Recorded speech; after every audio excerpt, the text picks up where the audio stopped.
আজকের এই ভিডিওতে introduction to web design and HTML এর লিঙ্ক ট্যাগ নিয়ে বা হাইপার লিঙ্ক ট্যাগ নিয়ে আমরা কথা বলবো এবং হাইপার লিঙ্ক ট্যাগে মাস্ট হ্যাভ অ্যাট্রিবিউট যেটাকে বলে এইচরেফ সেটা নিয়ে কথা বলবো।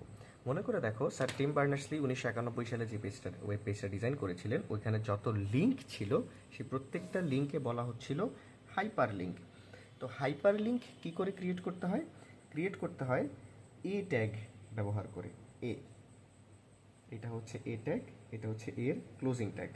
সো দেখো আমি এখানে লিখে রেখেছি, প্রথমেই লেস দেন সাইন দিতে হবে বা অ্যাঙ্গুলার ব্র্যাকেট, তারপরে এ লিখবা, তারপরে মাস্ট হ্যাভ অ্যাট্রিবিউট যেটাকে বলা হচ্ছে HREF। এইটা হচ্ছে লিঙ্ক ট্যাগের মাস্ট হ্যাভ অ্যাট্রিবিউট। এই অ্যাট্রিবিউটটা তোমাকে দিতেই হবে। যেমন তুমি যদি বডি ট্যাগ লিখো, এখানে কিন্তু কোনো অ্যাট্রিবিউট দেওয়ার তোমার দরকার নাই, না দিলেও হবে, ঠিক আছে। কিন্তু তুমি যদি লিঙ্ক কিংবা হাইপার লিঙ্ক ট্যাগ তুমি ক্রিয়েট করো, এখানে এই অ্যাট্রিবিউটটা অবশ্যই অবশ্যই তোমাকে দিতে হবে। হ্যাঁ, এটা কিন্তু মাঝে মধ্যে তোমাদের এমসিকিউতে আসে কিংবা জ্ঞানমূলক প্রশ্ন অনেক সময় আসে। সো এইচরেফ হচ্ছে হাইপার লিঙ্ক ট্যাগের মাস্ট হ্যাভ অ্যাট্রিবিউট। এইচরেফ অ্যাট্রিবিউটটা, এটার একটা ভ্যালু আছে। ভ্যালু যে আছে, এটা যে একটা অ্যাট্রিবিউট, এটা কী করে বুঝবো? এটা ওপেনিং ট্যাগের মধ্যে আছে সবার আগে, এবং এটার একটা নাম আছে এইচরেফ, এরপরে একটা সমান সমান চিহ্ন আছে এবং ডাবল কোটেশনের মধ্যে একটা ভ্যালু আছে। কোন ভ্যালু? এইচরেফের মধ্যে তুমি এমন একটা ভ্যালু ব্যবহার করবা যেখানে তুমি তোমার যে ওয়েবসাইট আছে ওইখানে যদি কেউ ক্লিক করে মাউস দিয়ে, তাহলে এইখানে তুমি যেই অ্যাড্রেসটা কিংবা ইউআরএল, ইউনিফর্ম রিসোর্স লোকেটর, কিংবা যেই ওয়েবসাইটের অ্যাড্রেস তুমি এখানে লিখে রাখছো, ওইখানে ক্লিক করার পরে ওই ওয়েবসাইটে তাকে নিয়ে যাবে, ঠিক আছে। এই জন্য আমি প্রথমে লিখে রাখছি, দেখো https.google.com। তো আমার এইখানে দেখো এ ট্যাগটা, এখানে ওপেনিং ট্যাগটা শেষ হয়েছে, তারপরে আমি লিখে রাখছি কি গুগল, ঠিক আছে। তারপরে আমি এ ট্যাগটাকে ক্লোজ করে দিছি। খুবই সিম্পল। এইচরেফ অ্যাট্রিবিউটের মধ্যে আমি একটা ইউআরএল লিখছি, যেই ওয়েবসাইটে আমি চাচ্ছি যে এই গুগলে ক্লিক করলে এই ওয়েবসাইটটা যেন ওপেন হয়। কোন ওয়েবসাইটটা ওপেন হয়? google.com। তুমি চাও কি? যদি চাও facebook.com ওপেন হইতে, তাহলে সিম্পলি এখানে গুগল কেটে দিয়ে তুমি লেখো ফেসবুক। তাহলে যখন কেউ এইখানে ক্লিক করবে তখন কি ওপেন হবে বলো তো? facebook.com ওপেন হবে। যদিও এখানে গুগল লেখা, এটা মনে করো, কিন্তু এটা কিন্তু বোঝার বিষয়। এখানে যদিও গুগল লেখা, বাট গুগলে যদি কেউ ক্লিক করে ওপেন কি হবে বলো তো? facebook.com ওপেন হবে। কেন? কারণ এইচরেফের মধ্যে যে ভ্যালুটা আছে, ওই ভ্যালুটাই আসলে ওয়েবসাইটের ভ্যালু, কিংবা তুমি যে ওয়েবসাইটে নিয়ে যাইতে চাচ্ছ সেটার ভ্যালু। সো এইখানে কি লেখা আছে এইটা কিন্তু মূল কথা না। আসলে এইচরেফের মধ্যে যেই ভ্যালুটা আছে, যে ওয়েবসাইটের লিঙ্কটা তুমি দিয়ে রেখেছো, সেটাই কিন্তু তোমার যে ভিজিটর আছে বা যে তোমার ওয়েবসাইটটা ভিজিট করবে, সে কিন্তু ওই ওয়েবসাইটেই নিয়ে যাবে তাকে, যেই ইউআরএলটা তুমি দিয়ে রাখছো। আচ্ছা, এখন আসো, আরেকটা অ্যাট্রিবিউট আছে, এইটা অপশনাল, এটা দিলেও হয় এটা না দিলেও হয়। এইটা হচ্ছে টার্গেট অ্যাট্রিবিউট। হাইপারলিঙ্ক ট্যাগের বা এলিমেন্টের একটা অপশনাল অ্যাট্রিবিউট হিসেবে ব্যবহৃত হয় টার্গেট অ্যাট্রিবিউট। এটার কাজ হলো, তুমি যখন এটা প্র্যাকটিক্যালি আমি যখন একটু পরে কম্পিউটারের স্ক্রিনে দেখাবো তখন তুমি আরও ভালো করে বুঝতে পারবা। এখন তুমি জাস্ট এইটা জেনে রাখো, টার্গেট অ্যাট্রিবিউটের দুইটা ভ্যালু হয়, একটা হচ্ছে সেলফ আর একটা হচ্ছে ব্ল্যাঙ্ক।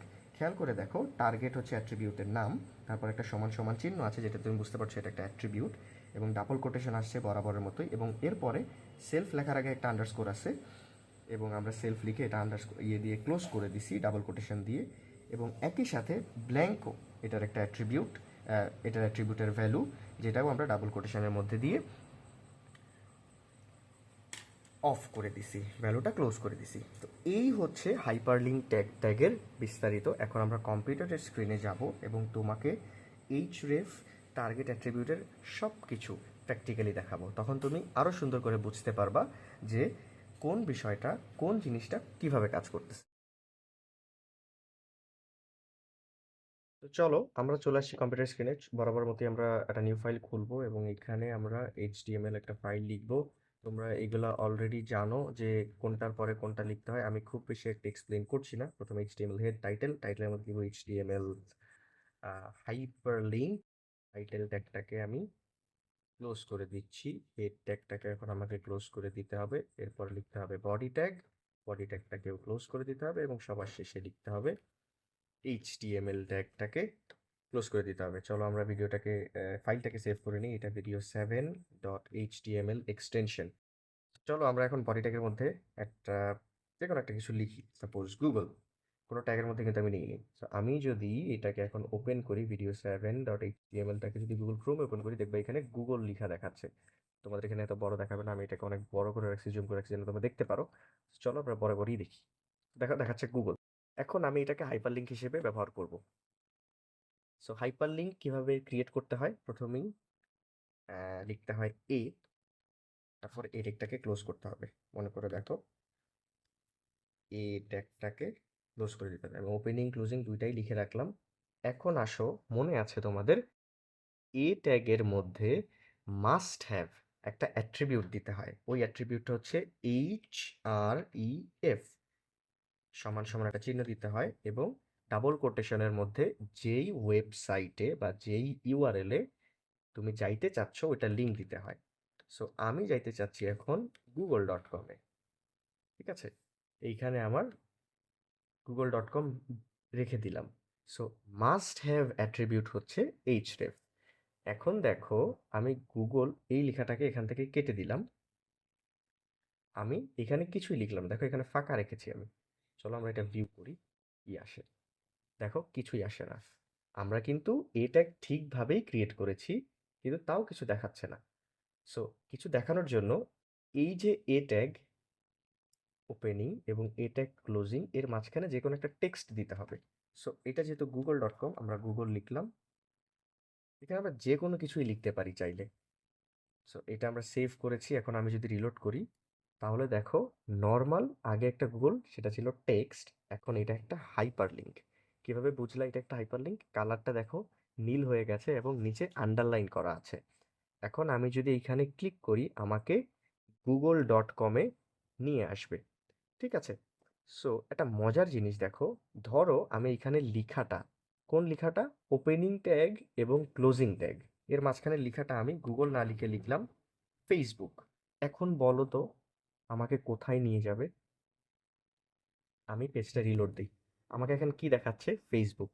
বলো তো আমি যদি এখন এখানে ক্লিক করি ফেসবুকে, আমাকে কোথায় নিয়ে যাবে? আমাকে কিন্তু ফেসবুকে নিয়ে যাবে না, আমাকে গুগলেই নিয়ে যাবে। কেন বলো তো? কারণ আমি এখানে এইচ রেফের যে ভ্যালুটা আছে, এই ভ্যালুটা কি, এটা কোন ওয়েবসাইটের ইউআরএল? google.com এর ইউআরএল। সো আমি এখানে ফেসবুক লেখা দেখতে পাচ্ছি ঠিকই, কিন্তু এইখানে ক্লিক করার পরে আমাকে কোন ওয়েবসাইটে নিয়ে যাবে এইটা নির্ভর করতেছে এইচরেফের মধ্যে আমি কোন ওয়েবসাইটের লিংক দিয়ে রাখছি তার উপরে। সো আমি যদি এখন এই ফেসবুক লেখার উপরে ক্লিক করি, আমাকে কিন্তু গুগলেই নিয়ে আসবে, আমাকে কিন্তু ফেসবুকে আনবে না। আমি যদি চাই এই ফেসবুকে ক্লিক করার পর আমাকে ফেসবুকে নিয়ে যাবে, তাহলে আমাকে এইচরেফের ভ্যালুটা চেঞ্জ করতে হবে।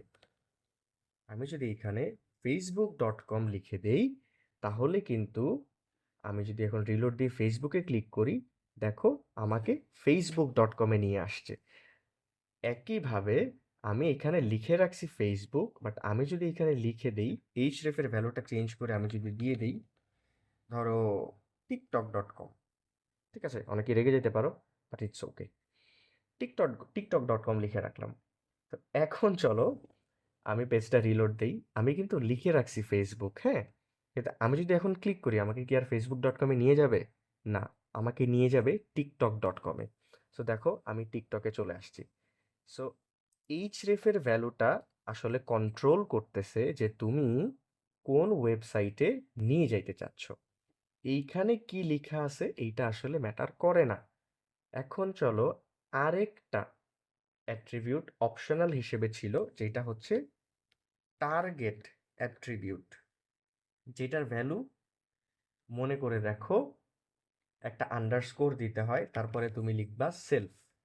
ঠিক আছে, ধরো আমরা এটা দিয়ে সেভ করলাম, কি কাজ করে আমি বোঝাচ্ছি। রিলোড দিলাম, আমি ফেসবুকে ক্লিক করলাম, আমাকে কিন্তু টিকটকে নিয়ে আসবে। দেখো টিকটকে নিয়ে আসছে। এখন দেখো আমি যে এইখানে ক্লিক করছি, আমাকে এই ওয়েব পেজ থেকেই আমাকে টিকটকে নিয়ে আসছে। কিন্তু আমি যদি টার্গেটের ভ্যালুটা এখন সেলফ থেকে চেঞ্জ করে আমি যদি ব্ল্যাঙ্ক লিখে দেই, দেখো একই ছিল, সামনে একটা আন্ডারস্কোর, তারপরে দিচ্ছি ব্ল্যাঙ্ক, ইংরেজিতে লিখে দিচ্ছি। এখন আমি যদি এটাকে রিলোড দেই, তাহলে দেখবা এই ওয়েব পেজ না হয়ে আমাকে নতুন আরেকটা ট্যাব, এইটাকে বলে ট্যাব, এই ট্যাব আরেকটা ট্যাব ওপেন হবে এবং ওই পেজে আমার এইচরেফের যে ভ্যালুটা, যেটা হচ্ছে tiktok.com, ওইটা ওপেন হবে। চলো facebook.com-এ, ফেসবুকে ক্লিক করি। এখানে ক্লিক করলে দেখো এইটা আগের মতোই আছে এই পেজটা, কিন্তু দেখছো নতুন করে আমাকে tiktok.com-এ নিয়ে আসছে। সো টার্গেট অ্যাট্রিবিউটের দুইটা ভ্যালু, একটা হচ্ছে সেলফ, যদি আমি সেলফ ব্যবহার করি তাহলে আমাকে এই যে ওয়েব পেজ, এই ওয়েব পেজের মধ্যেই নতুন যে ওয়েবসাইটটা আছে সেটা ওপেন হবে। আর আমি যদি টার্গেট অ্যাট্রিবিউটের ভ্যালু ব্ল্যাঙ্ক করি তাহলে আমাকে এই ওয়েব পেজটা যেভাবে আছে এভাবেই থাকবে, নতুন আরেকটা ট্যাব ওপেন হবে, সেইখানে আমার যে এইচরেফের ভ্যালু, যে ওয়েবসাইট বা ইউআরএল এর লিঙ্ক তুমি দিয়েছো সেইটা ওপেন হবে। এই যে দেখো, যদি ক্লিক করি আমাকে tiktok.com এখানে ওপেন হয়েছে। সো এই হচ্ছে হাইপারলিঙ্ক ট্যাগের দুইটা অ্যাট্রিবিউট। একটা মাস্ট হ্যাভ অ্যাট্রিবিউট যেটা হচ্ছে এইচরেফ, যেখানে তোমার যে ওয়েবসাইটের অ্যাড্রেস বা ইউআরএল সেটা থাকে, এবং অপশনাল অ্যাট্রিবিউট হিসেবে টার্গেট অ্যাট্রিবিউট, যেটার ভ্যালু হচ্ছে আন্ডারস্কোর সেলফ অথবা আন্ডারস্কোর ব্ল্যাঙ্ক। এবং যেই টেক্সট থাকে ওই টেক্সটের ওপরে কিন্তু ওয়েবসাইটে, কোন ওয়েবসাইটে যাচ্ছ এটা নির্ভর করে না, এটা শুধু দেখায়। আমি এখানে ধরো আমার নাম লিখে দিলাম বা আমাদের নাম লিখে দিলাম, ইনফিনিটি এডুনেশন। সো এখন কিন্তু আমি যদি পেজটা রিলোড দেই, আমি এখানে পেজটা রিলোড দিলে দেখবা যে ইনফিনিটি এডুনেশন দেখাচ্ছে, কিন্তু আমি যদি ক্লিক করি আমাকে কিন্তু নিয়ে যাবে tiktok.com-ই। আচ্ছা, ভিডিও উল্টাপাল্টা চলে আসছে, দেখার দরকার নেই। So that's it. আমরা নেক্সট ভিডিওতে ইমেজ ট্যাগ নিয়ে কথা বলবো এবং ইমেজ ট্যাগের কিছু মাস্ট হ্যাভ অ্যাট্রিবিউট এবং অন্যান্য অপশনাল অ্যাট্রিবিউট নিয়ে একটা ক্লাসে ইনশাল্লাহ সব শেষ করবো। দেখা হচ্ছে তোমাদের সাথে পরবর্তী ভিডিওতে।